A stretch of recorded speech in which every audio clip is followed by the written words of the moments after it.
ജീവിതത്തിൽ ഇറങ്ങട്ടെ എന്ന് ഞാൻ പ്രാർത്ഥിക്കുകയാണ്. ആ പ്രാർത്ഥനയോടുകൂടി ഇന്ന് ചെറിയൊരു സന്ദേശത്തെ പങ്കുവയ്ക്കാൻ ആഗ്രഹിക്കുകയാണ്.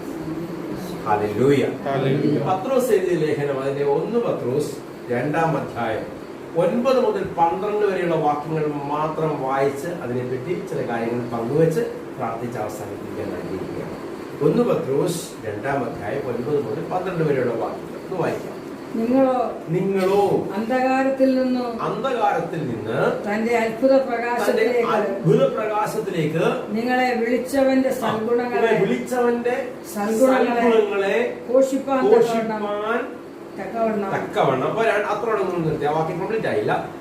നമ്മൾ നേരത്തെ ആയിരുന്നത്, അല്ലെങ്കിൽ ഒരു വ്യക്തി യേശുവയുടെ രക്തമുഖാന്തരമുള്ള വിടുതൽ അനുഭവിച്ച് ഹല്ലേലൂയ ആ വ്യക്തിക്ക് ഒരു മാറ്റം ഉണ്ടാവും. അല്ലെങ്കിൽ അവൻ രക്ഷിക്കപ്പെട്ട് കഴിയുമ്പോൾ, അല്ലെങ്കിൽ പുതിയൊരു രാജ്യത്തിൽ അവൻ പ്ലാൻ ചെയ്യപ്പെട്ട് കഴിയുമ്പോൾ, ഹല്ലേലൂയ മറ്റൊരു രാജ്യത്തിലെ സ്വർഗീയമായ രാജ്യത്തിലേക്ക് അവനെ ചേർക്കപ്പെട്ടപ്പോൾ, അല്ലെങ്കിൽ ആ സ്വർഗീയമായ രാജ്യത്തിലേക്ക് ആ വ്യക്തി എത്തപ്പെടുന്നതിന് മുൻപ് അവനായിരുന്നത് അന്ധകാരത്തിന്റെ രാജ്യത്തിലായിരുന്നു, അന്ധകാര ശക്തിയുടെ അധീനതയിലായിരുന്നു, അല്ലെങ്കിൽ അന്ധകാരത്തിന്റെ പ്രവൃത്തിക്ക് കീഴിലായിരുന്നു, അതിന്റെ ചെളിക്കുണ്ടിലായിരുന്നു. അപ്പൊ ആ അന്ധകാരത്തിന്റെ ചെളിക്കുണ്ടിൽ നിന്ന് അത്ഭുത പ്രകാശത്തിലേക്ക് എന്ത് ചെയ്തു? നമ്മളെ കർത്താവ് മാറ്റി. അപ്പൊ ഒരു ക്രിസ്തുവിലാവുമ്പോൾ നടക്കുന്നത് ഇരുട്ടിൽ നിന്ന് വെളിച്ചത്തിലേക്കുള്ള യാത്രയാണ്. ഇരുട്ടിൽ നിന്ന് ഒരു വെളിച്ചത്തിലേക്ക് എത്തുന്ന പ്രോസസ്സാണ് ക്രിസ്തുവിൽ എത്തുക എന്ന് പറയുന്നത്. അത് ആത്മീയമായിട്ട് ഭൗതികമായിട്ട് എല്ലാ അർത്ഥതലങ്ങളിലും ആ ഈ വെളിച്ചത്തിന്റെ സ്വാധീനം, വെളിച്ചത്തിന്റെ മഹത്വം വെളിപ്പെടുക തന്നെ ചെയ്യും. ഇന്നെ ആരെങ്കിലും കേൾക്കുന്ന ആരെങ്കിലും ഇരുട്ടിന്റെ ആധിപത്യത്തിന് കീഴിലാണെങ്കിൽ, അന്ധകാരത്തിന്റെ ആധിപത്യത്തിന് കീഴിലാണെങ്കിൽ, ഹല്ലേലൂയ അത്ഭുത പ്രകാശമായി വെളിച്ചമായി ക്രിസ്തുവിൽ നീ ആശ്രയം വെച്ചാൽ ഉറപ്പായിട്ട് നിന്റെ ജീവിതത്തിൽ ശക്തമായത് നടക്കുക തന്നെ ചെയ്യും. വിടുവിക്കുന്ന ഒരിക്കലും കൂടി വിടുവിക്കുന്നത് ഒരു സംഘടനയല്ല, ഒരു വ്യക്തിയല്ല. വിടുവിക്കുന്നത് സർവത്തെയും ചമച്ച് സർവശക്തനായ യേശു കർത്താവാണ്. ആ യേശു കർത്താവിന്റെ സ്നേഹത്തിന്റെ വീതിയും നീളവും ആഴവും ഇന്നതെന്ന് നിങ്ങൾ തിരിച്ചറിഞ്ഞാൽ, ആ രക്തത്തിന്റെ ഉടമ്പടിയെ പറ്റിയ ബോധ്യം നിങ്ങളുടെ ജീവിതത്തിൽ ഉണ്ടായാൽ, ഉറപ്പായിട്ടും ഇരുട്ടിന്റെ പ്രവർത്തികളിൽ നിന്ന് നിങ്ങൾ വെളിച്ചത്തിന്റെ രാജ്യത്തിലേക്ക് കടക്കുകയാണ്. വായിച്ചാണ് എന്തിനാ വിളിച്ച് വേർതിരിച്ചറിയോ? സൽഗുണങ്ങളെ ഘോഷിക്കുവാൻ, വിടാതിരിക്കാനല്ല, വിടാതെ വാകൂട്ടിയിരിക്കാൻ. ദൈവം നമ്മുടെ ജീവിതത്തിൽ ചെയ്ത കുറെ പേര് സാക്ഷ്യം പറഞ്ഞത്. എന്താ സാക്ഷ്യം പറയുന്നത്? ദൈവം നമ്മുടെ ജീവിതത്തിൽ ചെയ്ത അത്ഭുതങ്ങൾ, എന്റെ കർത്താവിന്റെ ജീവിതത്തെ മാറ്റിമറിച്ച അനുഭവങ്ങൾ മറ്റുള്ളവരോട് പങ്കുവെക്കുക എന്നുള്ളത് ഈ സുവിശേഷത്തിന്റെ ഏറ്റവും വലിയ വസ്തുതയാണ്. സൽഗുണങ്ങളെ ഘോഷിപ്പാൻ തക്കവണ്ണം തെരഞ്ഞെടുക്കപ്പെട്ട. അപ്പൊ നമ്മൾ തെരഞ്ഞെടുപ്പുള്ളത് കൊണ്ടാണ് അങ്ങനെ ഒരു വേർതിരിവ്, അല്ലെങ്കിൽ അങ്ങനെ ഒരു വിളിക്കപ്പെടുന്ന അനുഭവം, അല്ലെങ്കിൽ ഒരു രാജ്യത്ത് നിന്ന് മറ്റൊരു രാജ്യത്തിലേക്ക് നമ്മൾ പ്ലാൻ ചെയ്യപ്പെട്ടത് നമ്മളെ പറ്റിയുള്ള ദൈവത്തിന്റെ തെരഞ്ഞെടുപ്പാണ്. ജാതിയും തെരഞ്ഞെടുക്കപ്പെട്ട ഒരു ജാതിയും രാജകീയ പുരോഹിത വർഗവുമാവുന്നു. ക്രിസ്തുവിലാവുന്നവൻ ആരാണ്? റോയൽ പ്രീസ്റ്റ്ഹുഡ് അവന്റെ ജീവിതത്തിൽ ഉണ്ടാകുകയാണ്. നിങ്ങൾ പറഞ്ഞു പഠിപ്പിക്കുന്നത് മറ്റൊരു പൗരോഹിത്യം, മറ്റൊരു ഹല്ലേലൂയ രാജാവ് എന്നുള്ള കൺസെപ്റ്റ് വേണ്ടെന്നാണോ?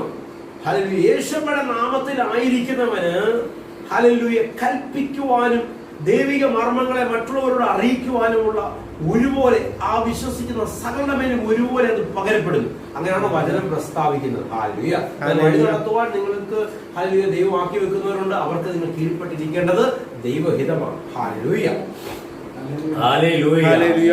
രാജാവ് പ്രശ്നങ്ങളുടെ മുമ്പിൽ എന്ത് ചെയ്യത്തില്ല? നിലവിളിക്കാറില്ല. രാജാവിന്റെ പ്രത്യേകത, രാജാവ് എന്ത് ചെയ്യും? കൽപ്പിക്കും. ഹല്ലേലൂയ കൽപ്പിക്കുവാനുള്ള അധികാരം ഹല്ലേലൂയ എവിടെ തന്നിരിക്കുന്നു? നിന്റെ നാവിൽ തന്നിരിക്കുന്നു. വചനം നിന്റെ സമീപവും നിന്റെ നാവിലും ഇരിക്കുന്നു. ഹല്ലേലൂയ ഈ വചനത്തെ ഉപയോഗിക്കുമ്പോൾ നീ ആരായി മാറുന്നു? രാജാവായി മാറുന്നു. ഒരു വ്യക്തിയുടെ പ്രശ്നം നിന്റെ മുമ്പിൽ സമർപ്പിക്കുമ്പോൾ, ആ പ്രശ്നത്തിന് വേണ്ടി ഹല്ലേലൂയ നീ തമ്പുരാന്റെ സന്നിധിയിൽ ആ വിഷയം സമർപ്പിക്കുമ്പോൾ നിന്റെ മേൽ പൗരോഹിത്യ ശുശ്രൂഷ വെളിപ്പെടുകയാണ്. രാജകീയ പുരോഹിത വർഗമായി നീ മാറ്റപ്പെടുന്നു. ആരുടെ? യേശു ക്രിസ്തുവിന്റെ തങ്കരക്ത മുഖാന്തരം. ഹല്ലേലൂയ സ്തോത്രം. ഹല്ലേലൂയ ബാക്കി വായിച്ചാട്ടെ. വിശുദ്ധ വംശവും നേരത്തെ സ്വന്തം ജനമായിരുന്നില്ല, കാട്ടൊലിവായിരുന്നു, നിങ്ങളെ നാട്ടൊലിവിന്റെ ഭാഗമാക്കി തീർത്തു. സ്വർഗീയ പൗരന്മാരല്ലാത്ത നിങ്ങളെ ലോക പൗരന്മാരായി ജീവിച്ച നിങ്ങളെ സ്വർഗീയ പൗരന്മാരാക്കി തീർത്തു.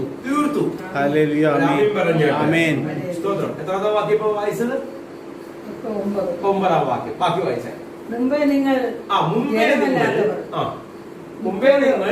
ജനമല്ലാത്തവർ ഇപ്പോഴോ ദൈവത്തിന്റെ ജനം. ഇപ്പോഴും നിങ്ങൾ ആരായി മാറിയിരിക്കണം? ക്രിസ്തുവിലായതിനെ സംബന്ധിച്ച് പറയുന്നത്. ഞാൻ ഇപ്പോഴും ക്രിസ്തുവിലാണോ എന്നൊരു സംശയം ആകുന്നുണ്ടെങ്കിൽ ഇന്ന് ദൈവസന്നിധിയിൽ ഇരുന്ന് പ്രാർത്ഥിക്കുക. എന്റെ അപ്പ എന്നിൽ പോരാടുന്നത്, എന്റെ ജീവിതത്തിൽ വെളിപ്പെടുന്നത്, ഞാൻ തമ്പുരാനെ വിളിക്കുന്നുവെങ്കിൽ ഞാൻ ഇപ്പോഴും എവിടെ തന്നെ നിൽക്കുന്നത്? ലോകത്തിന്റെ ആധിപത്യത്തിന് കീഴിലാണ്. അതുകൊണ്ട് എന്റെ അവയവങ്ങൾ പോരാടുന്ന ജടിക ശക്തികൾ എന്നിൽ നിന്ന് മാറേണ്ടതിന് ആ തങ്ക രക്തം കൊണ്ട് എന്നെ ഒന്നുകൂടെ കഴുകണമെന്നൊരു പ്രാർത്ഥന നിങ്ങളുടെ ജീവിതത്തിൽ ഉണ്ടാകുന്നുവെങ്കിൽ അവൻ നിങ്ങളെ ശക്തീകരിക്കും, അവൻ നിങ്ങളെ ശുദ്ധീകരിക്കും. വായിച്ചാട്ടെ. ദൈവത്തിന്റെ ജനം കരുണ ലഭിക്കാത്തവർ ഇപ്പോഴോ കരുണ ലഭിച്ചവർ. ബാക്കി വായിച്ചാട്ടെ. പ്രിയമുള്ളവരെ പ്രവാസികളും പരദേശികളുമായ നിങ്ങളെ ആത്മാവിനോടും പോരാടുന്ന ജഡമോഹങ്ങളെ വിട്ടകന്ന്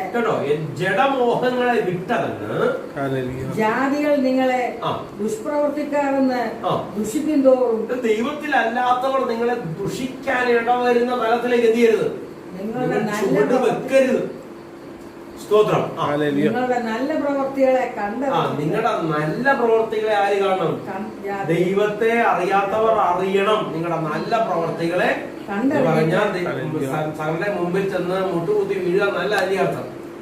പൈശാചിക തന്ത്രങ്ങളോടും പൈശാചിക വ്യാപാരങ്ങളോടും കോംപ്രമൈസ് ചെയ്യരുത് ക്രിസ്തുവിൽ നിന്നുകൊണ്ട്. സ്തോത്രം. പക്ഷെ നിങ്ങളില് നല്ല പ്രവൃത്തി ആരംഭിച്ചവൻ ആ നല്ല പ്രവൃത്തി എന്ത് ചെയ്യണം? നിങ്ങൾ അത് തികഞ്ഞു വരുന്നത് കാണുക തന്നെ ചെയ്യണം. സന്ദർശന ദിവസത്തിൽ ദൈവത്തെ മഹത്വപ്പെടുത്തേണ്ടതിന് അവരുടെ ഇടയിൽ നിങ്ങളുടെ നടപ്പ് നന്നായിരിക്കണം. നിങ്ങളുടെ നടപ്പ് ഇങ്ങനെ ഇരിക്കണം, നന്നായിരിക്കണം എന്ന് ഞാൻ പ്രബോധിപ്പിക്കുന്നു. നമ്മുടെ നടപ്പ് നന്നാകണമെങ്കിൽ ആരുടെ സാന്നിധ്യം വേണമെന്ന് കഴിഞ്ഞ മുൻ ദിവസങ്ങൾ നമ്മൾ പഠിച്ചതാണ്. പരിശുദ്ധാത്മാവിന്റെ സാന്നിധ്യം, സത്യത്തിന്റെ ആത്മാവിന്റെ സാന്നിധ്യം, കൃപയുടെ ആത്മാവിന്റെ സാന്നിധ്യം, മഹത്വത്തിന്റെ ആത്മാവിന്റെ സാന്നിധ്യം നിന്റെ മേലുണ്ടെങ്കിൽ മാത്രമേ നിന്നിൽ നല്ല പ്രവൃത്തി വെളിപ്പെടുകയുള്ളൂ. യേശു ക്രിസ്തു കർത്താവെന്നൊരുവനെ ഹൃദയം കൊണ്ട് പറയണമെങ്കിൽ തന്നെ അവന്റെ മേൽ പരിശുദ്ധാത്മാവിന്റെ സാന്നിധ്യം ഉണ്ടായേ മതിയാകത്തുള്ളൂ. പരിശുദ്ധാത്മാവിനെ കൂടാതെ ഒരുവനെ യേശു കർത്താവെന്ന് ഹൃദയം കൊണ്ട് പറയാൻ കഴിയില്ല. എന്ന് പറഞ്ഞാൽ സകലത്തിന്റെയും കർത്തൃത്വം നടത്തുന്ന സർവശക്തനായ കർത്താവ് എന്റെ ജീവിതത്തിന്റെ എല്ലാത്തിന്റെ അടിത്തറയാണെന്ന് പറയുക ഒരു വ്യക്തിക്ക് പറയാൻ ഇടവരുന്നുവെങ്കിൽ അവർ യഥാർത്ഥ ക്രിസ്തുവിലാണ്. ആരെ ക്രിസ്തുവിലായെന്ന് ചോദിച്ചു കഴിഞ്ഞാൽ എന്തെങ്കിലും പ്രത്യേകമായ ഡ്രസ് കോഡ് മാറ്റിയവരോ അല്ലെങ്കിൽ പ്രത്യേകമായ രീതിയിൽ അല്ലെങ്കിൽ വേഷം ഇട്ടവരോ ഭാഷ സംസാരിക്കുന്നവരോ പ്രത്യേക രീതിയിൽ ആരാധന നടത്തുന്നവരോ ഒന്നുമല്ല. അങ്ങനെയൊക്കെ ചിലപ്പോൾ നിങ്ങൾ കാണുന്നുണ്ടാവും. അതൊക്കെ ഹല്ലേലൂയ ക്രിസ്തുവിലായ വ്യക്തികൾ ചില മാറ്റങ്ങൾ ഉണ്ടാവും. ആ മാറ്റങ്ങളിലെ ചില സവിശേഷതകളായി മാത്രം എടുത്താൽ മതി. ഹല്ലേലൂയ സ്തോത്രം. അത് ഈ സവിശേഷതയല്ല ഫോക്കസ് ചെയ്യേണ്ടത്. ഹല്ലേലൂയ ക്രിസ്തുവിലായവൻ ആരാന്ന് ചോദിച്ചാൽ ഒറ്റ ഉത്തരം ഞാൻ പറയുകയാണ്, യേശുവിന്റെ കർത്താവെന്ന് ഹൃദയം കൊണ്ട് വിശ്വസിക്കുകയും ജീവിതത്തിൽ അത് വാവുകൊണ്ട് അഭിഷേകയുടെ മുമ്പിൽ പറയുകയും ചെയ്യുവാൻ കെൽപ്പുള്ളവനാണ് ക്രിസ്തുവിലായവൻ. ഹല്ലേലൂയ. അവനതിനെ ഒളിച്ചു വെക്കത്തില്ല. സുവിശേഷത്തെ സംബന്ധിച്ച് എനിക്ക് ലജ്ജയില്ലെന്ന് നെഞ്ചത്ത് കൈവച്ച് പറയുവാനുള്ള പ്രാപ്തി ഉണ്ടാകണം. വിഷയങ്ങളുടെ മുന്നിൽ പതറിപ്പോകുന്നവനല്ല, പ്രതിസന്ധികളുടെ മുന്നിൽ പതറിപ്പോകുന്നവനല്ല. Hallelujah hallelujah. പ്രതിസന്ധികളെയും വിഷയങ്ങളെയും ചവിട്ടിമെതിക്കുന്ന അഭിഷേകം എന്റെ അകത്ത് നൽകുന്നിരിക്കുന്നു എന്ന് പറയുന്നവൻ മരണത്തെ ജയിച്ച പുനരുദ്ധാന ശക്തി അങ്ങനെയുള്ളവരുടെ മേലെ ഇറങ്ങുക തന്നെ ചെയ്യും. അങ്ങനെ ഇറങ്ങപ്പെട്ടത് അല്ലെങ്കിൽ ആ പുനരുദ്ധാന ശക്തി നയിക്കപ്പെടുന്നവർ ആരാണോ അവരാണ് ക്രിസ്തുവിലുള്ളവർ അല്ലെങ്കിൽ ദൈവമക്കൾ. പിശാചിന്റെ ബലത്തെ വർണ്ണിക്കുന്നവൻ ദൈവത്തിലുള്ളവരാന്ന് ചോദിച്ചു കഴിഞ്ഞാൽ അവൻ ദൈവത്തെ അറിഞ്ഞിട്ട് പോലും. സ്തോത്രം. മന്ത്രവാദം, കൂടോത്രം, ശുദ്രകർമ്മം, ആഭിചാരം ഇതൊക്കെയാണ് 24 hours വായിൽ നിന്ന് വരുന്നെങ്കിൽ നീ ക്രിസ്തുവിനെ അറിഞ്ഞിട്ടില്ല. ഒരു താന്ത്രികന്റെയും മാന്ത്രികന്റെയും ശക്തി നിന്റെ മേൽ അടിക്കത്തില്ല. നീ ക്രിസ്തുവിലാണ്. നിന്റെ പഠനങ്ങൾ, നിന്റെ ചിന്തകൾ സൗര മനസ്സിലാക്കിട്ടില്ലേ? ഫറവോന്റെ മന്ത്രവാദി കണ്ടോ, പാമ്പിനെ വരെ വരുത്തി വടി പാമ്പാക്കി. എടാ, പാമ്പിനെ വിഴുങ്ങിക്കളയുന്ന ശക്തിയെ പറ്റി അവിടെ എഴുതിയിട്ടുണ്ട്. മന്ത്രവാദത്തിന് പാമ്പിനെ വരുത്താൻ കഴിയും, മന്ത്രവാദത്തിന് അത് വരുത്താൻ കഴിയും, മന്ത്രവാദത്തിന് ഇത് വരുത്താൻ കഴിയും. നോ, അതല്ല നിന്റെ പ്രസംഗ വിഷയമാകേണ്ടത്, നിന്റെ പഠന വിഷയമാകേണ്ടത്. ഹല്ലേലൂയ. അവസാനത്തുള്ള രക്തം വരെ നിനക്ക് വേണ്ടി ഊറ്റി തന്ന കർത്താവ്, ആ നെഞ്ചിലെ ചോര നിനക്ക് വേണ്ടി നൽകി തന്ന കർത്താവ്, ആ കർത്താവിന്റെ കൃപയിലാകട്ടെ, ആ കർത്താവിന്റെ സ്നേഹത്തിലാകട്ടെ, ആ സ്നേഹത്തിൽ വേരൂന്നി വളരുന്നതാകട്ടെ യഥാർത്ഥത്തിന്റെ ക്രിസ്തീയ ജീവിതം. യേശു ക്രിസ്തുവിലാവുന്നു പിന്നെ യഹൂദനെന്നോ യവനെന്നോ സകലെന്നോ ദാസനെന്നുള്ള ഒരു കാഴ്ചപ്പാടില്ല. നാം എല്ലാവരും ക്രിസ്തുവിൽ ഒരു ഉന്നത ഭാവം അതിന് ഉണ്ടാകത്തില്ല. ദൈവത്തിന്റെ സൃഷ്ടികളെ സമസൃഷ്ടികളെന്ന് കണക്കാക്കാനുള്ള ഒരു ബോധ്യം ഉണ്ടാകും. അവിടെ വർഗമഹത്വമോ ജാതി മഹത്വമോ ലിംഗമഹത്വമോ അങ്ങനെയൊന്നും ഉണ്ടാകത്തില്ല. ഒരു വിവേചനങ്ങൾ ഉണ്ടാകത്തില്ല. ക്രിസ്തുവിൽ നയിക്കപ്പെടുന്നവന്റെ ചിന്തയിൽ, പ്രവൃത്തിയിൽ, രീതിയിലെല്ലാം വലിയ വ്യത്യാസമുണ്ടാകും. ആത്മാവ് നിങ്ങളെ ശക്തീകരിക്കട്ടെ, ആത്മാവ് നിങ്ങളെ ബലപ്പെടുത്തട്ടെ. ദൈവത്തിന്റെ ആത്മാവ് പ്രേരിപ്പിക്കുന്ന ഒരു വസ്തുതയോടെ ഞാൻ പങ്കുവെച്ച് പ്രാർത്ഥിച്ച് അവസാനിപ്പിക്കാൻ ആഗ്രഹിക്കുകയാണ്. കുഞ്ഞുങ്ങളില്ലാത്ത ഭാരത്തിലായിരിക്കുന്ന ചില വ്യക്തികളെ എന്റെ ദൈവം സന്ദർശിക്കാൻ പോവുകയാണ്. സ്തോത്രം. പ്രാർത്ഥിക്കും. ഈ സാഹചര്യത്തിൽ ആരുടെ ഒരു അഭയം തേടും?